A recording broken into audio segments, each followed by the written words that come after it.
At a certain point, the ice cream seller with a frightening mask freezes your friend instantly with his mouth, and then he puts him in his van.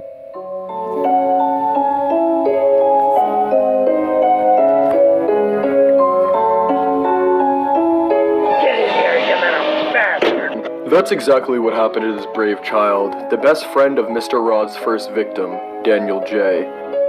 This child decided to take the situation in hand, and without anyone's help, in one night he managed to find the key to free his friend that had been locked in a little cage. But who is the ice cream seller? And above all, what evil plan does he have in mind? His name is Rod. His mother died in childbirth, so he grew up with his father. His father was a good person, and he worked at an ice cream shop. He made the best ice cream in the city.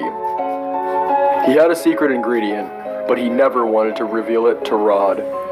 At school, Rod hated all of his classmates because he was bullied. So he spent a lot of time with his father, and he started to love his father's ice cream.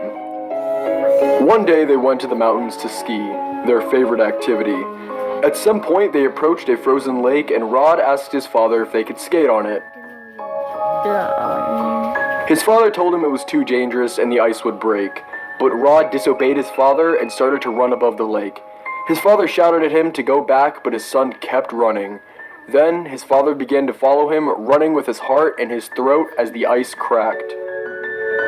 He managed to reach Rod, but suddenly the ice under their feet broke and both fell into the icy water, freezing. After a couple of hours, a helicopter saw that there were two bodies probably dead in the lake. When the rescuers pulled them out of the water, they were amazed.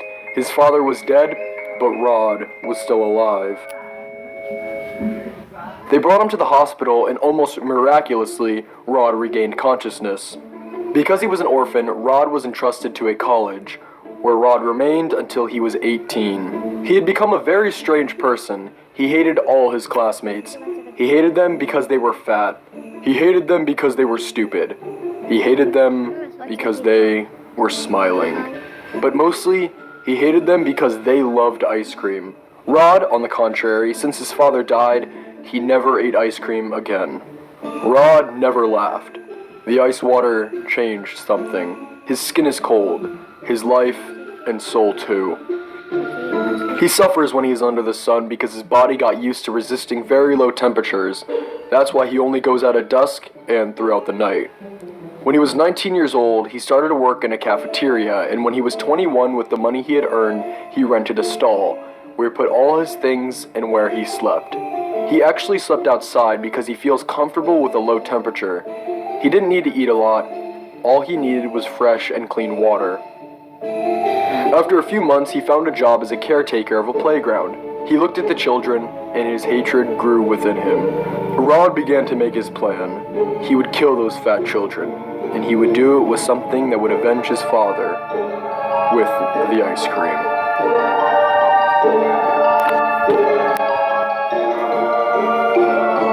It was 1972, and with his money, Rod bought a van in a garage near that of the cafeteria. He began going around the neighborhoods looking for tools that would help him create his own ice cream machine. In the cafeteria where he worked, he took some ingredients